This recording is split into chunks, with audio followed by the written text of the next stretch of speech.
Assassinations and assassination attempts have cast long shadows over the history of the United States presidency.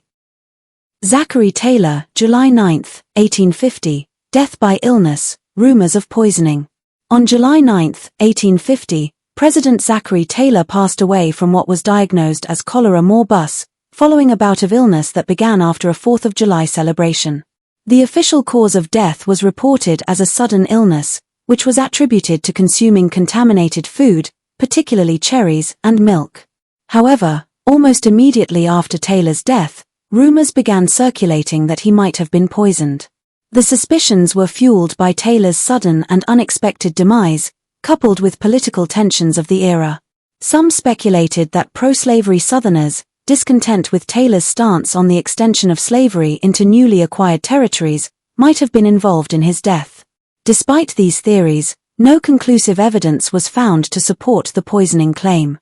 In 1991, a neutron activation analysis of Taylor's remains was conducted to investigate the poisoning rumors. The results showed no significant levels of arsenic, a common poison of the time. However, some critics argue that the testing methods were flawed and that the true cause of Taylor's death remains uncertain. Political scientist Michael Parenti and others have questioned the traditional explanation, suggesting that the evidence for arsenic poisoning was inconclusive and that historical and forensic methods at the time were inadequate for a definitive answer. Abraham Lincoln, April 14, 1865, assassinated by John Wilkes Booth at Ford's Theatre. On the evening of April 14, 1865, President Abraham Lincoln was fatally shot by John Wilkes Booth while attending a play at Ford's Theatre in Washington, D.C. Lincoln, accompanied by his wife, Mary Todd Lincoln, and 2 guests, was watching the performance of Our American Cousin when Booth, a well-known actor and Confederate sympathizer, entered the presidential box and fired a single shot from a Derringer pistol into the back of Lincoln's head. After shooting the president, Booth leaped from the box to the stage, breaking his leg in the process but managing to escape the theater. Despite efforts to save him, Lincoln succumbed to his injuries the following morning, making him the first American president to be assassinated. Booth was later tracked down and killed by Union soldiers on April 26, 1865. Lincoln's assassination profoundly impacted the nation, occurring just days after the end of the Civil War, and marked a pivotal moment in American history. James A. Garfield, July 2, 1881, shot by Charles J. Guiteau, died on September 19, 1881. On July 2, 1881, President James A. Garfield was shot by Charles J. Guiteau, a disgruntled office seeker, at the Baltimore and Potomac Railroad Station in Washington, D.C. Guiteau, who had been denied a patronage position in Garfield's administration, shot the president twice, once in the back and once in the arm. Garfield initially survived the attack and was taken to the White House, but the bullet wounds, compounded by poor medical treatment, led to a prolonged and painful illness. Garfield's condition deteriorated over the following months as infections developed from the bullet wounds and the unsanitary conditions of the medical practices of the time. Despite numerous surgeries and medical interventions, Garfield died on September 19, 1881, from complications related to his injuries. His assassination underscored the need for reform in the patronage system and led to significant changes in how federal positions were filled, ultimately contributing to the establishment of the modern civil service system. William Kinley, September 6, 1901, shot by Leon Czolgosz, died on September 14, 1901. On September 6, 1901, President William Kinley was shot by Leon Czolgosz, an anarchist, while attending the Pan American Exposition in Buffalo, New York. Czolgosz approached McKinley in a receiving line at the Temple of Music and fired 2 shots at close range, one of which lodged in the president's abdomen. McKinley was rushed to the hospital, where doctors operated to remove the bullet and treat his wounds. Initially, McKinley appeared to be recovering, but gangrene set in around the bullet wounds, leading to a rapid decline in his condition. Despite efforts to save him, McKinley died on September 14, 1901, 8 days after the shooting. His assassination led to widespread public outrage and heightened security measures for future presidents. Vice President Theodore Roosevelt succeeded McKinley, marking a significant shift in American politics and ushering in a new era of progressive reforms. Theodore Roosevelt, October 14, 1912, shot by John Flameng Schrank while campaigning. On October 14, 1912, former President Theodore Roosevelt was campaigning for a third term as the presidential candidate of the Progressive Party when he was shot by John Flameng Schrank in Milwaukee, Wisconsin. Schrank, a deranged saloon keeper, fired a .38 caliber revolver at Roosevelt, the bullet penetrating his chest. Remarkably, Roosevelt's steel eyeglass case and a thick folded copy of his speech slowed the bullet, preventing it from causing more severe damage. Despite his injury, Roosevelt insisted on delivering his scheduled speech, famously declaring, "It takes more than that to kill a bull moose," referring to his Progressive Party nickname. Roosevelt spoke for 90 minutes before being taken to the hospital. The bullet remained lodged in Roosevelt's chest for the rest of his life, as it was deemed too risky to remove. His resilience and determination to continue his speech despite the assassination attempt became a significant part of his legacy. Warren G. Harding, August 2, 1923, died of a heart attack or stroke, rumors of poisoning. In June 1923, President Warren G. Harding embarked on a cross-country voyage of understanding, intending to connect with citizens and explain his policies. During this trip, he became the first president to visit Alaska, then a U.S. territory. Rumors of corruption within his administration began to surface, profoundly shocking Harding, who received a lengthy message detailing illegal activities by his own cabinet members. By the end of July, while traveling south from Alaska through British Columbia, Harding developed what was thought to be severe food poisoning. He delivered the last speech of his life at the University of Washington Stadium in Seattle. Afterward, a scheduled speech in Portland, Oregon, was cancelled, and his train continued to San Francisco. Upon arrival at the Palace Hotel, Harding developed pneumonia. On the evening of August 2, 1923, he died in his hotel room, with the official cause being either a heart attack or a stroke. The announcement of his death stated, "A stroke of apoplexy was the cause of death." Harding had been ill for exactly 1 week. While naval physicians believed he suffered a heart attack, Harding's personal medical advisor, Charles E. Sawyer, disagreed.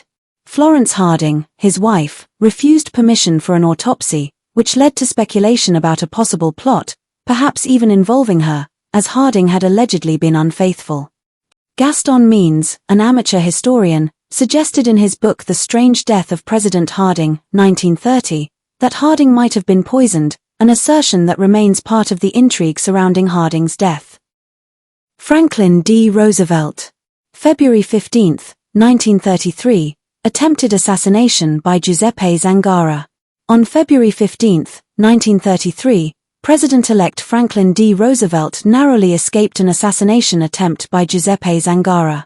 Zangara, an unemployed bricklayer who harbored a deep-seated hatred for wealthy and powerful figures, fired several shots at Roosevelt in Miami, Florida, while he was giving a speech from the back of an open car. Although Roosevelt was uninjured, 5 others were shot, including Chicago Mayor Anton Cermak, who later died from his wounds. Zangara was quickly apprehended and confessed his intent to kill Roosevelt. He was tried and executed by electric chair on March 20, 1933. Harry S. Truman, November 1, 1950, attempted assassination by Puerto Rican nationalists. On November 1, 1950, President Harry S. Truman was the target of an assassination attempt by Puerto Rican nationalists Oscar Collazo and Gracilio Torrezola. The attack took place at Blair House, where Truman was residing during White House renovations. Torrezola and Collazo aimed to draw attention to the Puerto Rican independence movement. Torrezola was killed in the shootout, while Collazo was wounded and captured. A White House policeman, Leslie Coffelt, was fatally injured but managed to kill Torrezola before succumbing to his wounds. Collazo was sentenced to death, but Truman later commuted his sentence to life imprisonment. Collazo was eventually released in 1979. John F. Kennedy, November 22, 1963, assassinated by Lee Harvey Oswald in Dallas, Texas. On November 22, 1963, President John F. Kennedy was assassinated by Lee Harvey Oswald while riding in a motorcade through Dealey Plaza in Dallas, Texas. Kennedy was struck by 2 bullets, one in the back and one in the head, and was pronounced dead at 1 p.m. Central Standard Time at Parkland Memorial Hospital.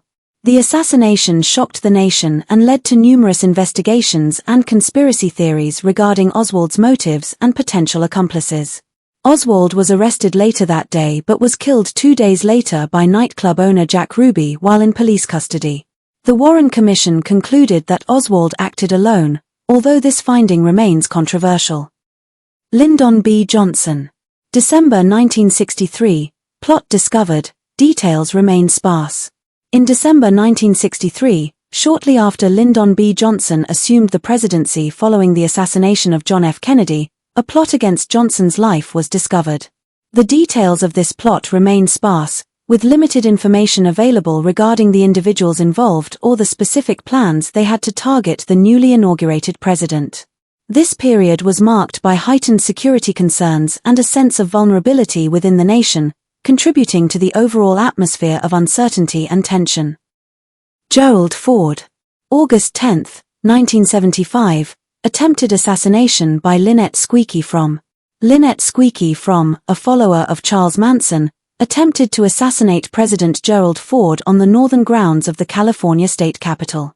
Fromm drew a Colt M1911.45 caliber pistol on Ford when he reached to shake her hand in a crowd. The gun did not fire because there was no cartridge in the firing chamber.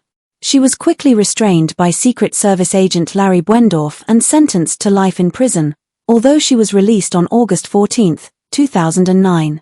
September 22, 1975, attempted assassination by Sarah Jane Moore. 17 days after Fromm's attempt, Sarah Jane Moore fired a revolver at President Ford from 40 feet away in San Francisco. Oliver Sipple, a bystander, grabbed Moore's arm, causing the shot to miss Ford. The bullet struck a building wall, slightly injuring a taxi driver. Moore was convicted in federal court and sentenced to life in prison. She was paroled on December 31, 2007, after serving over 30 years. Jimmy Carter. May 5, 1979, Raymond Lee Harvey arrested with a starter pistol.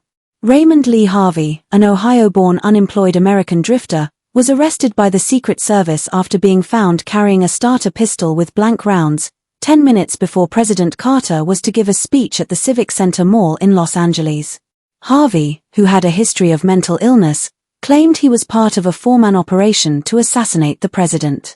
He stated he had fired 7 blank rounds from the starter pistol on the night of May 4 to test the noise level.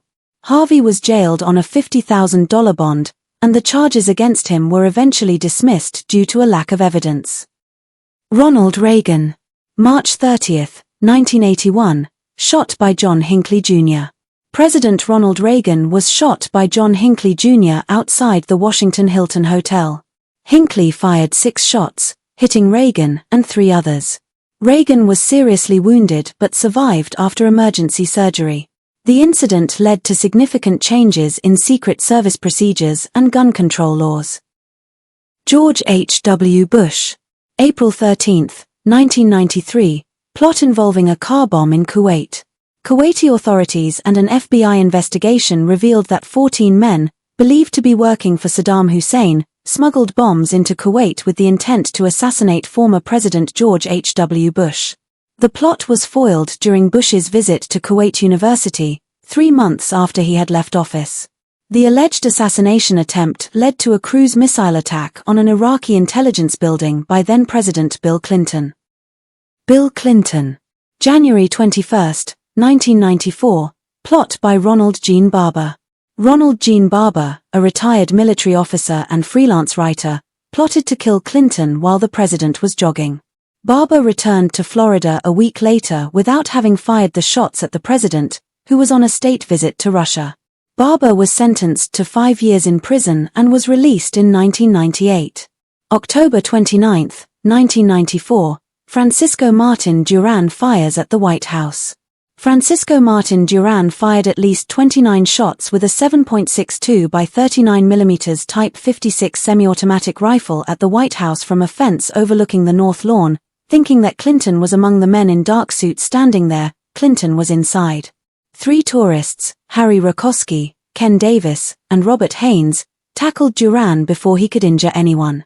Found to have a suicide note in his pocket, Duran was sentenced to 40 years in prison. November 24, 1996, plot uncovered in Manila, Philippines. During his visit to the Asia-Pacific Economic Cooperation (APEC) Forum in Manila, Clinton's motorcade was rerouted before it was to drive over a bridge.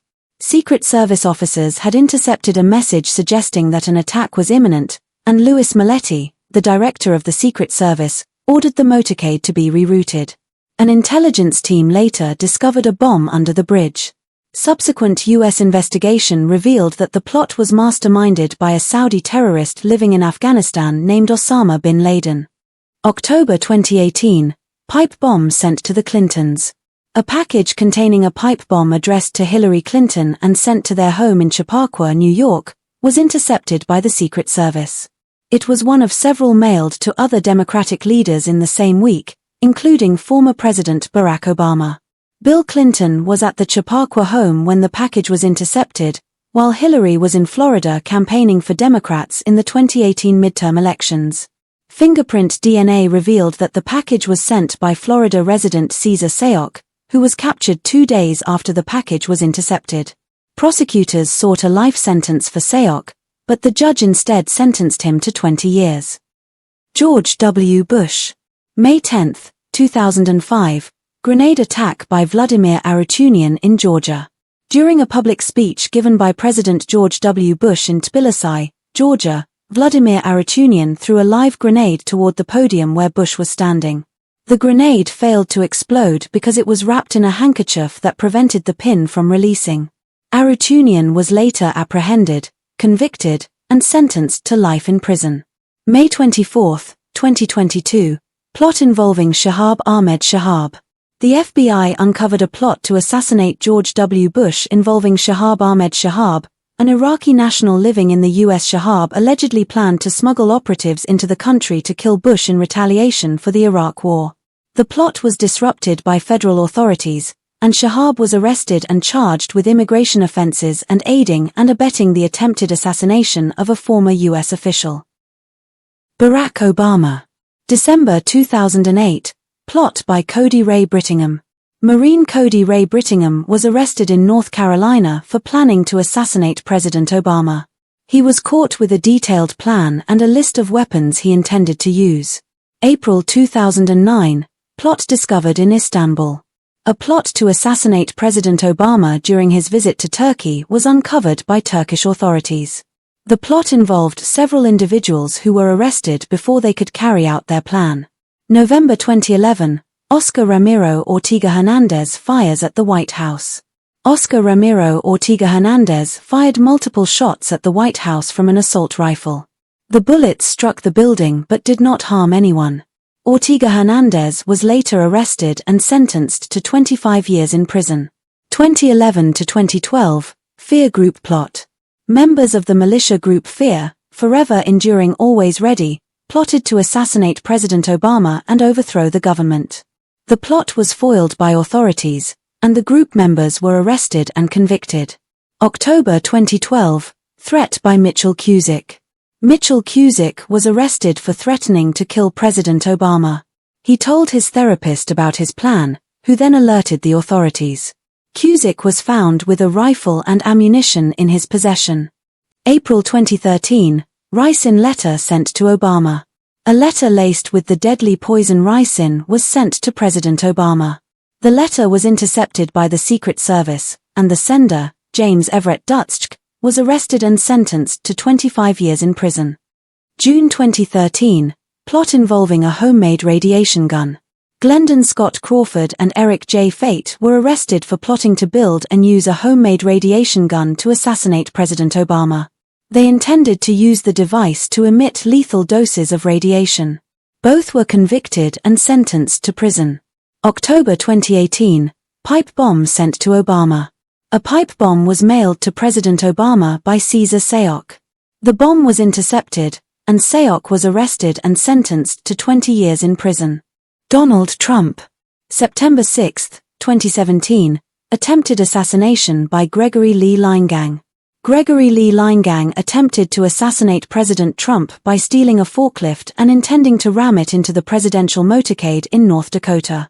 He was apprehended before he could carry out the attack and later pleaded guilty to the charges.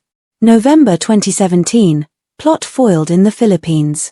A plot to assassinate President Trump during his visit to the Philippines was foiled by authorities. The Philippine police arrested a suspect who had plans to attack Trump while he was attending the ASEAN summit. Joe Biden. May 23, 2023, plot by Sai Varshith Kandula. Sai Varshith Kandula attempted to ram a U-Haul truck into the White House barriers with the intention of harming President Joe Biden. Kandula was arrested and charged with threatening the president and other crimes. Donald Trump. July 13, 2024. Attempted assassination by Thomas Matthew Crooks. Former President Donald Trump was wounded during a rally in Butler, Pennsylvania, in an incident being investigated as an assassination attempt. While speaking on stage, Trump was shot in the ear by a shooter positioned on a nearby roof. Secret Service agents quickly responded, subduing the shooter. Trump, despite being bloodied, signaled to the crowd before being escorted off stage. One attendee was killed, and 2 others were critically injured. The investigation is ongoing. Make sure to hit that subscribe button. By subscribing, you won't miss out on any of our upcoming videos that explore the fascinating and often untold stories from the past. Join our community and let's continue uncovering the secrets of history together. Don't forget to like, comment, and share. See you in the next video.